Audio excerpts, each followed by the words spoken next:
Olá pessoal, sejam todos e todas bem-vindos e bem-vindas. Estamos no nosso canal Revelar e começando mais uma live das 11. Hoje eu tenho aqui ao meu lado Lauro Rodrigues, onde nós vamos falar da origem e da consequência da felicidade ou da infelicidade dos espíritos.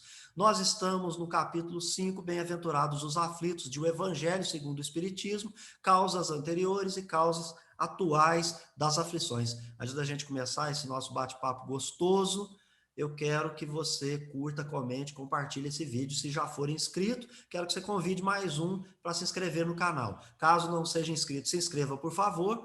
Mas se já fez as duas coisas, eu te peço agora para verificar se você pode se tornar membro e nos ajudar na evolução desse trabalho, formando essa nossa coletividade, a nossa comunidade.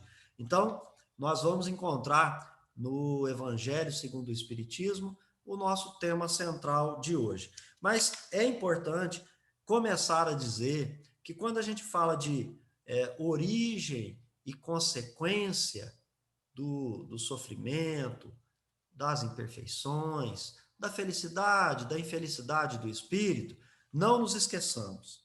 O espírito é criado simples e ignorante. Portanto, com nulidade moral, com nulidade de conhecimento. Ele é perfectível, porque Deus não faz nada diferente do seu atributo.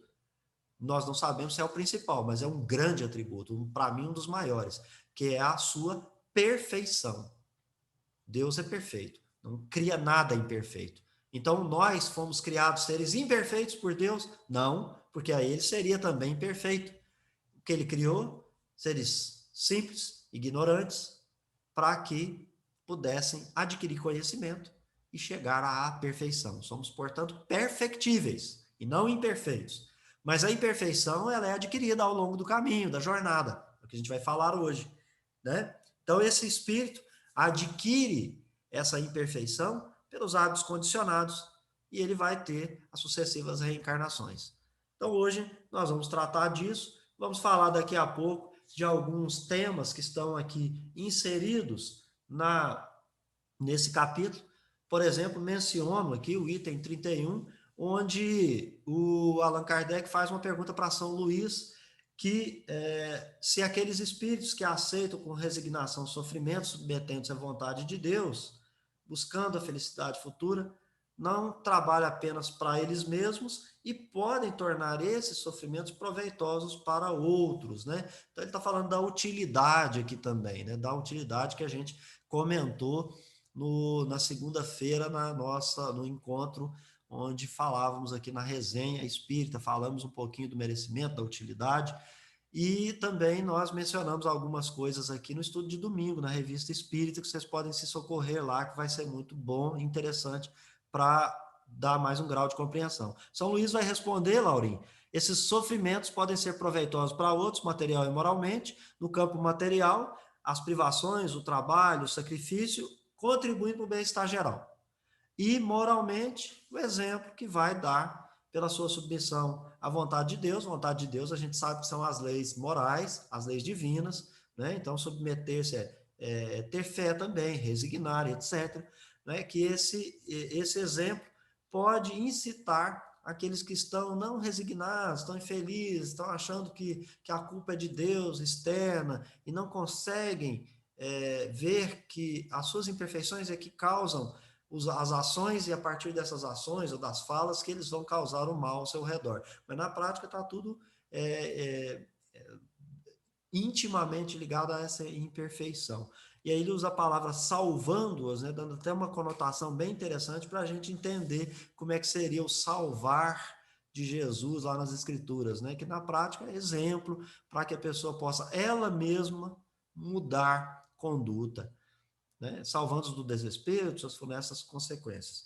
Pessoal, como vocês sabem, eu tenho aqui ao meu lado o Lauro Rodrigues, que vai nos ajudar nessa empreitada de hoje. Então, eu queria que ele já fizesse um esboço, falando um pouquinho das causas anteriores, das causas atuais, da questão da imperfeição, de que a imperfeição ela é inerente ao espírito, ao longo da sua evolução, ele adquire o conhecimento, e a gente sabe, né, que ao tomar conhecimento dessa imperfeição, ele busca corrigir, e a partir daí que ele vai escolher os gêneros de prova que vai permiti-lo nessa correção. Mas o espírito, Lauren, ele é simples e ignorante, então como é que esse troço aí funciona?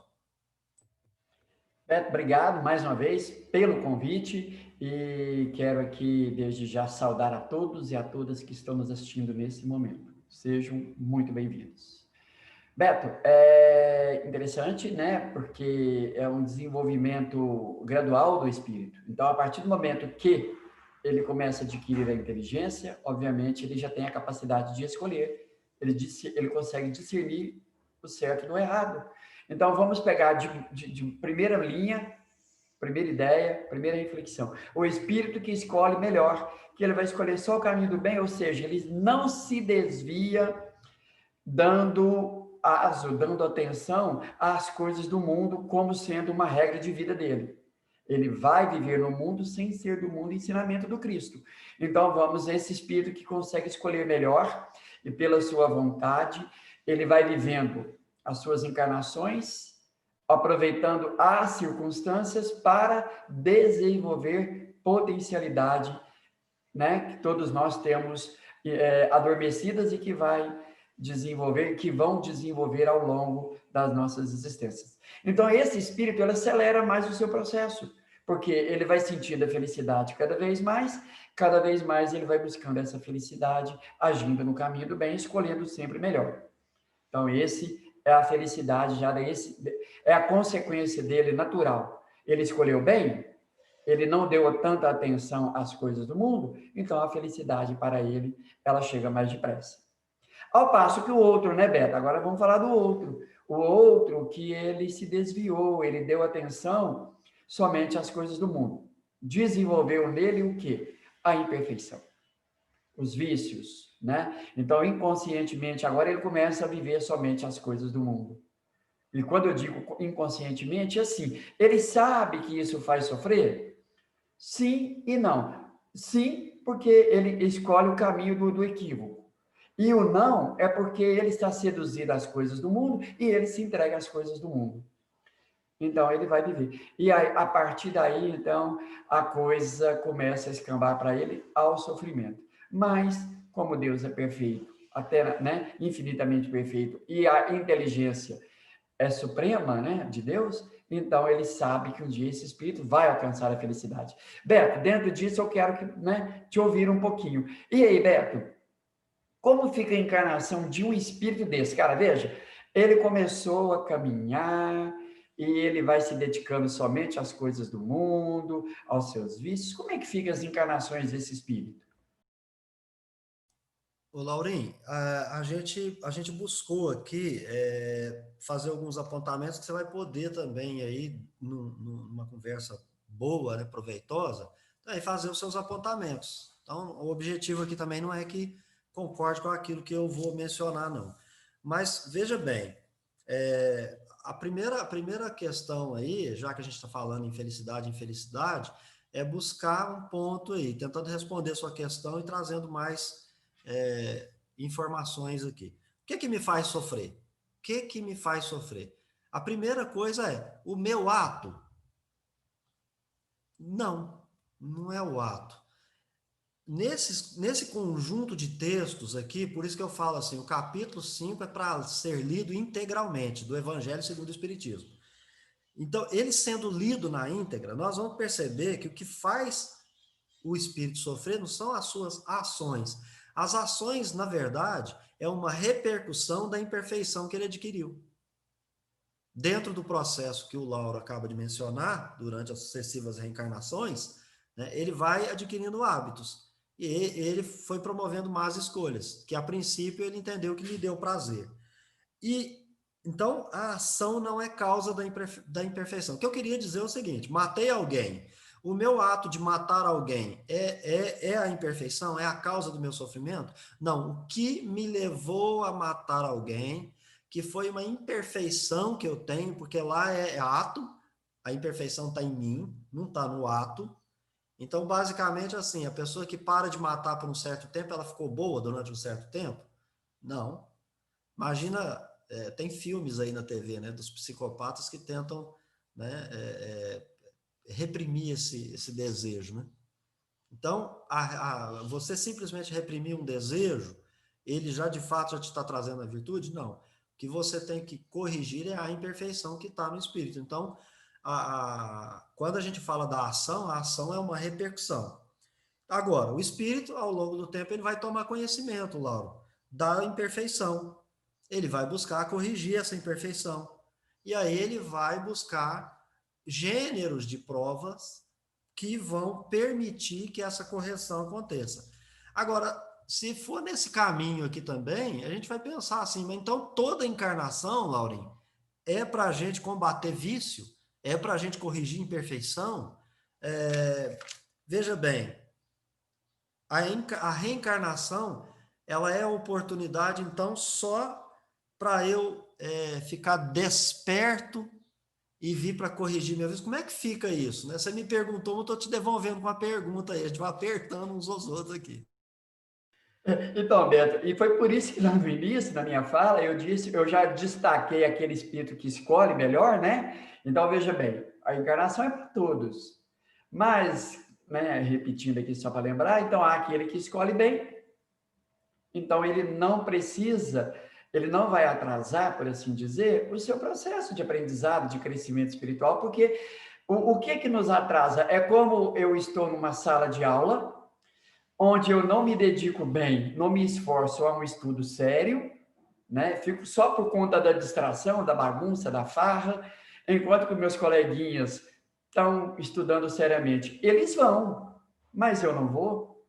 Por quê? Porque o professor entendeu que eu não estou apto aí. Eu tenho que repetir de ano. Então, atrasei o meu processo de avanço escolar. Né? Então, fazendo essa analogia, né, Beto?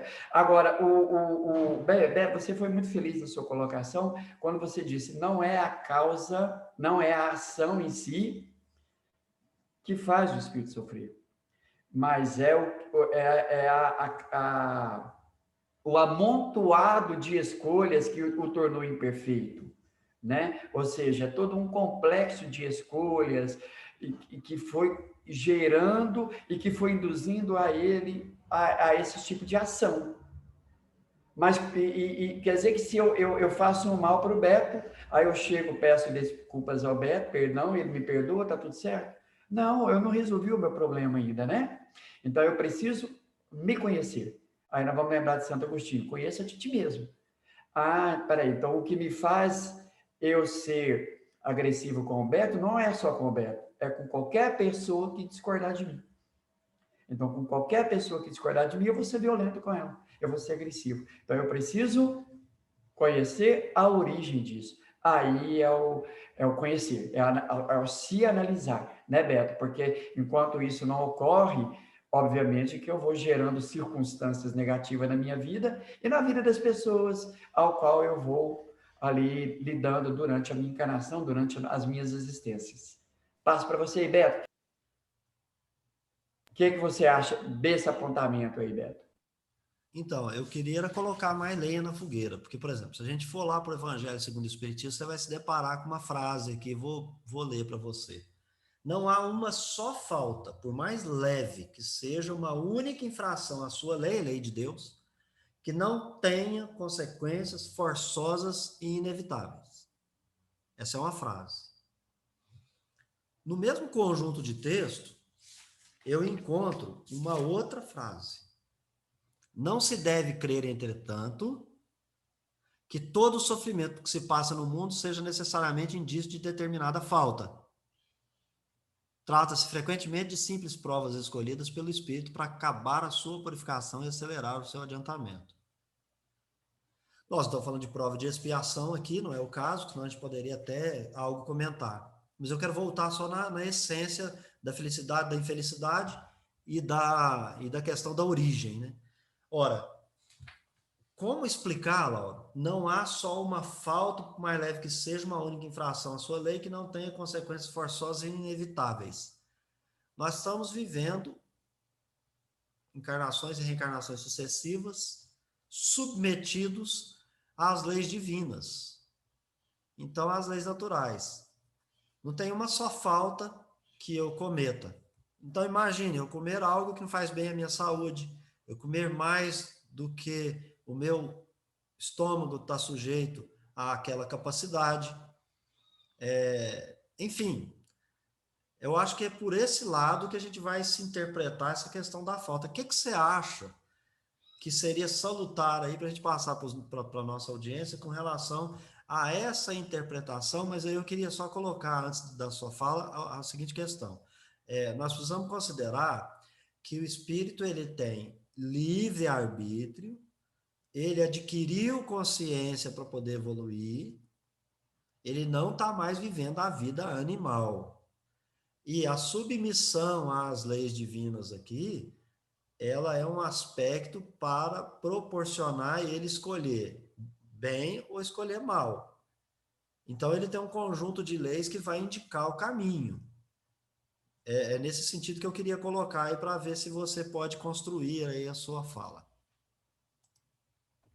Beto, partindo da ideia, então, de que, né, consciência é conhecimento de algo. Então, quando nós falamos conhecimento da lei de Deus, então ela é relativa, né, ao progresso de cada um. Há pessoas que têm um conhecimento, há espíritos que têm um conhecimento muito profundo da lei de Deus, outros mediano e outros estarem no início, né? Então, entre essas etapas, há nuances, matizes, né, infinitos. Então, não dá para determinar. Mas o que dá para entender é o seguinte: um espírito que escolhe bem, que ele caminha no caminho do bem, ele vai errar? Vai, é natural, ele está no aprendizado. Só que veja bem, como ele está caminhando no caminho do bem, quando ele desvia um pouquinho, a sua consciência já o acusa. Ou seja, ele faz uma faltinha leve que seja, ele sente um mal-estar. E aí ele já procura não continuar, porque vamos lembrar aqui, ele promove uma faltinha, repete essa faltinha, insiste nessa faltinha, aprofunda nessa faltinha, se torna uma imperfeição. Agora aí ele já vai precisar de muito mais ferramentas para desconstruir aquilo que ele construiu.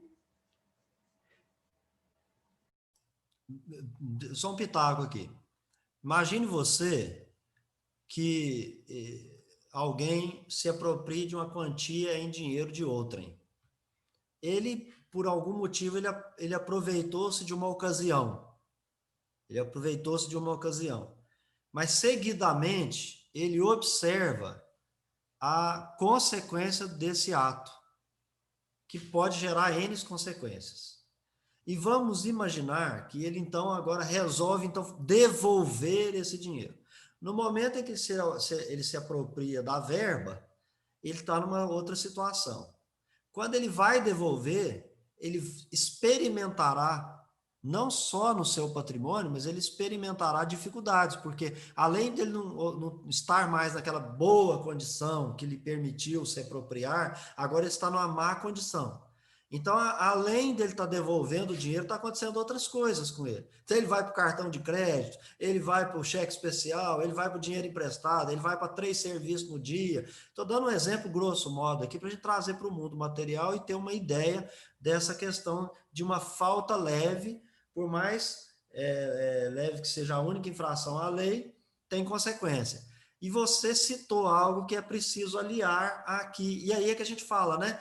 Tem conhecimento cognitivo a priori para a gente entrar no discurso. Se a pessoa não entender que, quando a gente está falando da falta à lei de Deus, é preciso que o espírito tenha compreensão de qual é essa lei que ele está infringindo, porque ela está escrita na consciência. Mas ele acessou, ele tem ciência dela, ele tem conhecimento, e é isso. Então, eu queria passar para você esse pitaco aí. E assim, Beto, pessoal, usando isso que o Beto trouxe aqui, como, né, o espírito, ele se apropria de um dinheiro indevidamente, agora ele quer devolver esse dinheiro. Olha, o que é um espírito que escolhe bem, né? É aquele espírito, então, que está caminhando no caminho do bem. Mas, de repente, por um motivo qualquer, aparece uma oportunidade dele se apropriar desse dinheiro. Mesmo ele estando devendo, mesmo ele estando afundado, né? Atolado no cartão de crédito. Veja, ainda vou ter mais. Eu vou ser Beto, ainda vou pegar mais pesado. Mesmo ele tendo um filho passando por uma enfermidade, esse espírito consciente do seu dever, que é o dever de ser honesto, ele não vai abrir mão dessa consciência. Olha que a gente está indo profundo aqui, hein? Ele não vai abrir mão. Ele vai procurar outros meios, pedir ao amigo emprestado, fazer um financiamento, ele vai fazer sei lá, ele vai procurar meios de poder socorrer a necessidade, mas ele não vai se apropriar. Porque esse espírito que caminha no bem, se ele se apropriar, a sua consciência vai ser um juiz ainda encarnado, muito severo com ele. E ele não vai ter noites de sono. Ele de alguma forma, ele vai corrigir isso. E ele vai ter que passar por cima de algo, né, Beto? Que chama-se orgulho. E se ele consegue fazer isso, isso vai mostrar que ele está cada vez mais no caminho correto. Ele estava sucumbindo a uma determinada situação, no qual ele viu que aquilo não foi bom para ele, restituiu o dinheiro, teve que passar por cima do orgulho, teve que passar por cima de conviver com privações e estar bem com a sua consciência. Agora, o espírito que ainda não se dá conta disso, ele vai se apropriar desse dinheiro e se outras situações surgirem, ele ainda vai se apropriar. Sim, Beto? Não, então vamos nesse caminho aí para aquela questão onde também a gente vai encontrar. As tribulações podem ser impostas aos espíritos endurecidos ou demasiado ignorantes para fazer uma escolha consciente.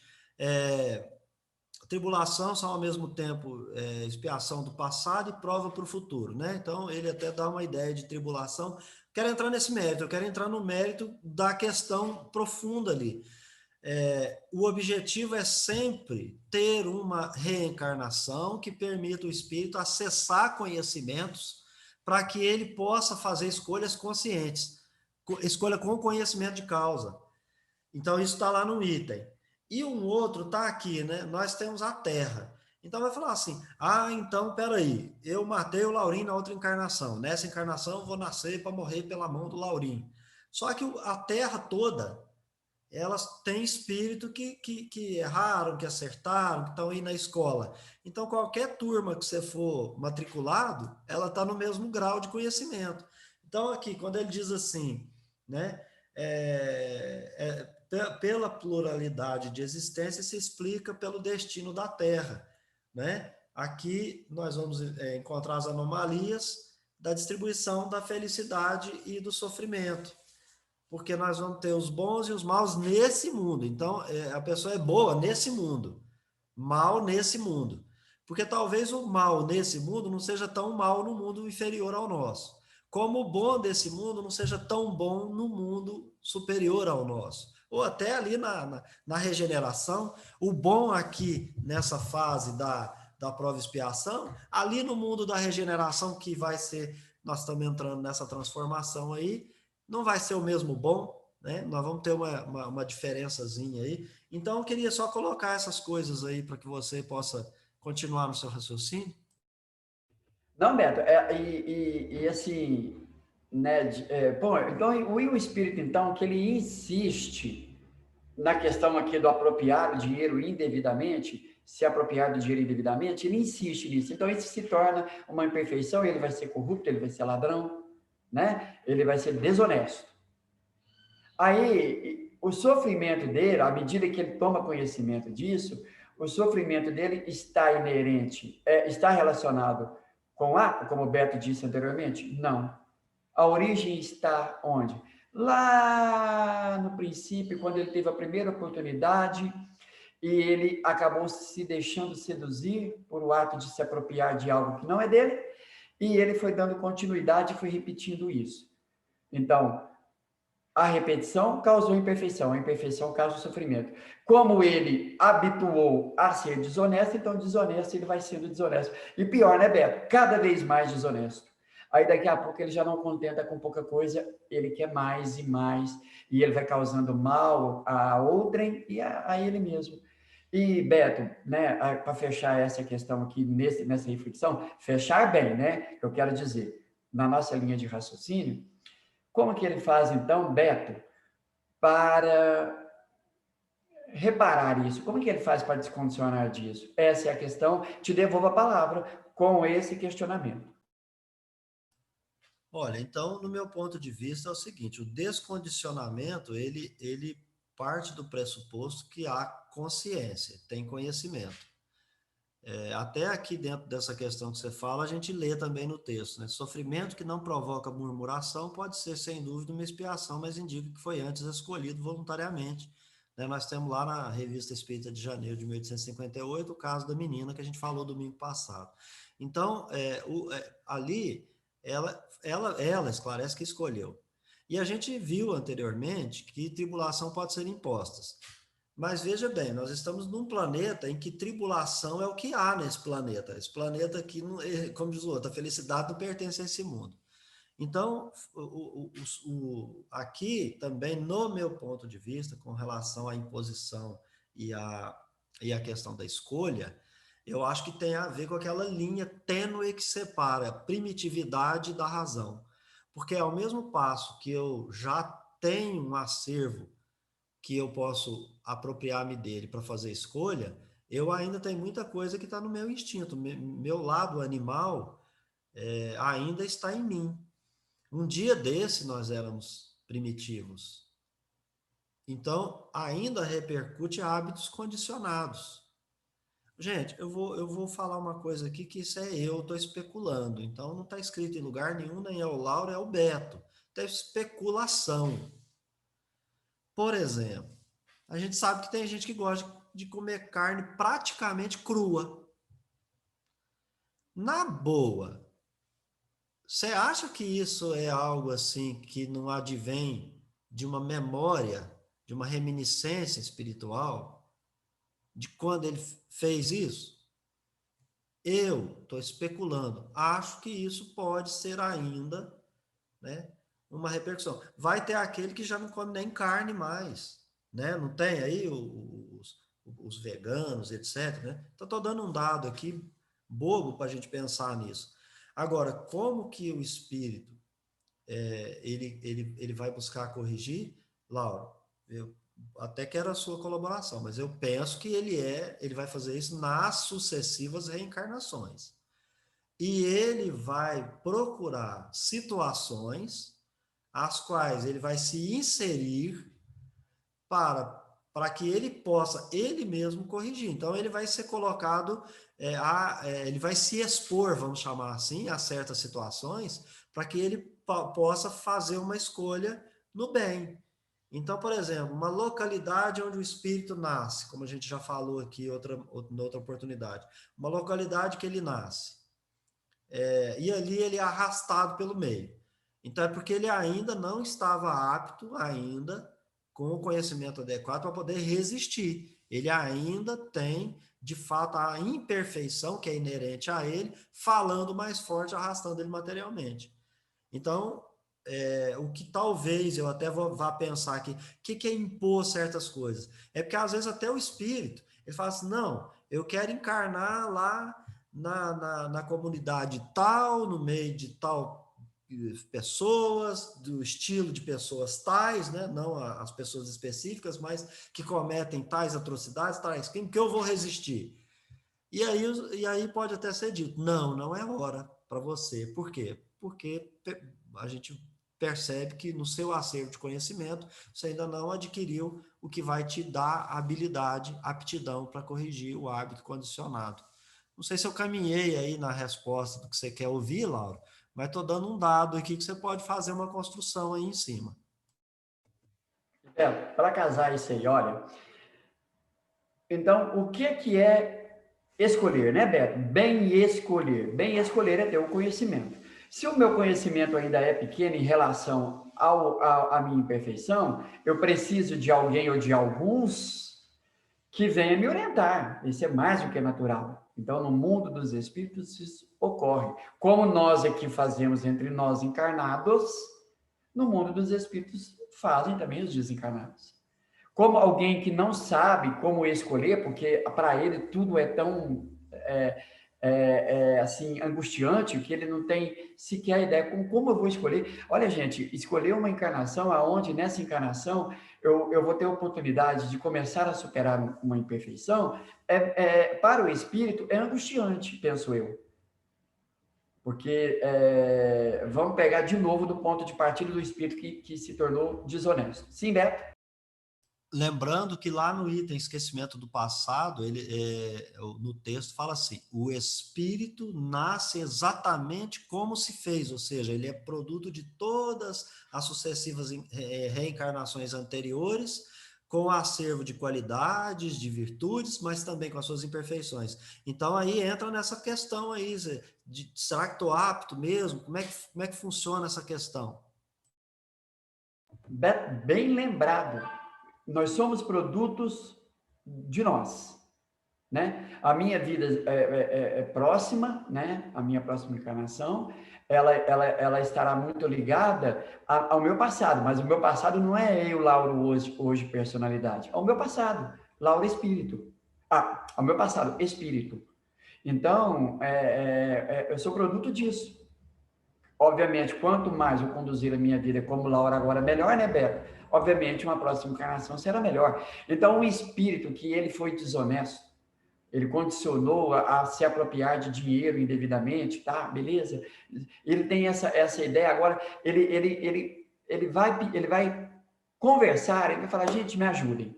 Eu preciso encarnar aí, e eu preciso combater, porque o sofrimento deve ser grande para o espírito que já começa a tomar consciência disso. Obviamente que eles vão, os espíritos que cercam ele ali, vai começar a falar, olha, encarna lá, encarna naquele lugar lá, aonde é só miséria, aonde você não vai ter condição nenhuma de ser desonesto, porque lá é só miséria. Eu estou dando aqui, gente, só uma ideia, tá? É só criando aqui um cenário para gente. Então, a primeira encarnação dele lá, né? E lá talvez ainda ele vai ser desonesto, comendo lá o alimento do coleguinha, roubando da mãe, alguma coisa, ele ainda vai ser desonesto, mas e aí ele vai progredindo, ele vai se fortalecendo, ele vai vencendo, daqui a pouco ele encarna no meio aonde, em vez de ele roubar, ele vai aprender a conviver com o dinheiro do outro, sabe? Ele, tipo, trabalhando no lugar onde ele vai lidar com o dinheiro do outro. E ele já vai ali abafar aquela vontade de pegar aquele dinheiro para ele. E assim sucessivamente, até que um dia ele vai aprender a partilhar. Então agora ele já não vai ser, o dinheiro não vai ser só para ele, e sim o dinheiro dele, conquistado honestamente, vai ser em prol do outro. Aí a gente vai lembrar o que o Beto falou aqui, servir materialmente a humanidade, né, Beto? E aí a reparação, ele deixa de ter um vício, que era o vício aqui no caso em questão do dinheiro, da desonestidade, e passa então a partilhar o dinheiro, a compartilhar, a ser honesto. Isso é felicidade. Laurinho, para a gente encerrar, então, né? Não, igual você disse mesmo, né? A gente está encerrando uma conversa aqui, não botando um ponto final num tema que é tão interessante, né? Tão bacana de se estudar. Eu gosto muito de me debruçar sobre esses temas, né? E, por exemplo, sofrimento. Aqui nós vamos encontrar texto que fala que sofrimento é motivo de felicidade porque ele é resquício de dívidas de vidas passadas, né? Mas aí eu faço uma pergunta que ela é de natureza filosófica para o texto que eu estou lendo, para o texto, não para as pessoas. O texto se chama Motivos de Resignação. E aí ele fala de sofrimento. E aí eu pergunto, uma pessoa resignada, ela sofre? Essa é uma pergunta de natureza filosófica, porque o espírito tem consciência? Ele não tem consciência, porque quando ele tem consciência, para mim, ele escolheu. Se ele não tem consciência, então ele foi atraído para aquela situação pela lei da afinidade, pela lei de atração e etc. Então, eu fico pensando nisso, né? Porque aqui a gente poderia imaginar que dentro do texto aqui, ele quer dizer o seguinte: eu tenho uma imperfeição, a imperfeição me causa um sofrimento de natureza moral, e aí eu escolho as vidas pelas quais eu vou passar pelos gêneros vários de provas que me levarão a diversas circunstâncias. Então, o que é a felicidade que eu penso que esse texto está falando aqui? É a oportunidade que eu tenho de passar por aquela experiência e adquirir o conhecimento que me faltava para me fazer a escolha correta. Então, é claro que esse sofrimento, ele é causa de questões passadas mesmo, que me fizeram refletir, que me colocaram naquela situação, e se eu fui, Deus permitiu, então eu sou feliz porque eu tive a permissão de estar aqui, naquele momento, naquela hora. Mais ou menos assim que eu entendo. É um texto que a gente não esgota, seria bom que as pessoas pudessem ir para lá para verificar que dentre todos os problemas que estão falando, né, a gente sempre pensa no problema físico, material, aquela coisa, né? Mas o texto termina assim, ó, moderar o resultado da maneira espiritual de encarar a vida é a diminuição de importância das coisas mundanas, a moderação dos desejos humanos, fazendo o homem se contentar com a sua posição sem invejar as dos outros, sentir menos seus reveses e decepções. Ele adquire assim uma calma, uma resignação úteis à saúde do corpo como da alma, enquanto que inveja, ciúme, ambição, entrega-se voluntariamente à tortura, aumentando as misérias e as angústias de sua curta existência. Então, vou passar para você fazer suas considerações finais, Laurim, para a gente voltar num próximo encontro e falando desse e de outros temas. Ótimo, Beto. Olha, pessoal, né, muitas das vezes a gente pode se deparar com uma pessoa num estado físico que nos causa, né, até certo susto. Se você olha para a pessoa e fala, gente, como é que um ser humano pode estar, para que esse ser humano fez para estar passando por isso? Eu gostaria aqui de lembrá-los de um contemporâneo nosso, Jerônimo Mendonça, que passou a sua boa parte da sua existência deitado a uma cama completamente inerte. E este homem, nem a paralisia completa do seu corpo o deteve. Ele continuou trabalhando no bem, alegre, resignado, sentindo dores físicas, resignado. É um espírito que escolheu muito bem a sua missão aqui, né? Ele cumpriu a sua missão. Podem perguntar para mim, mas isso foi prova? Não saberei dizer, porque somente ele poderia nos dizer, né? Mas se foi prova, com certeza saiu vitorioso. Se foi uma missão, com certeza saiu vitorioso. E o fundo é que conta para nós, né, Beto? Porque um espírito que ainda não tem uma capacidade moral para enfrentar aquilo que Jerônimo enfrentou, com certeza ele reclamaria de Deus a todo mundo. Então, olhando o Jerônimo aqui como um exemplo claro disso, obviamente a gente sabe que ali por trás tem um espírito grandioso. Então, nem todo sofrimento físico, seja ele de que ordem for, significa castigo, não é. Tá? Tem espíritos aí, como o Beto citou, da menina da Revista Espírita, de 1858, estou trazendo aqui o Jerônimo e outros tantos que a gente vai se deparar, né? Então, antes de julgarmos, vamos lembrar de Jesus. Vamos olhar primeiro a trave do nosso olho, sem se preocupar com o cisco no olho do outro, porque a gente não sabe a história do outro, né, Beto? E a felicidade e a infelicidade está relacionado intimamente com o espírito. Então, vai depender do esforço de cada um. Beto, eu já quero encerrar da minha parte aqui também, agradecendo a todos que estão nos assistindo nesse momento, e que essas reflexões possam servir para que a gente busque, né, no que o Beto falou, ler todo esse capítulo 5 num todo, porque ele é muito rico, e se aprofundar no pensamento dos espíritos. A todos, muita gratidão, gratidão a Deus pela vida. Fiquem com Deus. É isso aí, Laurim, bem lembrado. De qualquer maneira, aqui o que fica nós falamos da origem e das consequências, origem e consequência da infelicidade e infelicidade dos espíritos, para dizer que essa origem e as consequências, a origem está nas imperfeições e as consequências são esses atos que a gente acabou de falar, né? Que são bons atos, maus atos, enfim, escolhas dos espíritos. Mas que a gente não fecha aqui questão, não é esse o objetivo, que a gente quer é despertar, jogar a semente para, como o Lauro disse, um estudo acerca de tudo que foi falado. Vocês têm todo o direito de concordar, de discordar, de sugerir, de se manifestar aqui junto a nós, de fazer pergunta, comentário, e nós ficaremos muito gratos se nós pudermos estudar. O que a gente precisa lembrar é que aqui tem um pensamento de Kardec, tem um pensamento dos espíritos, né?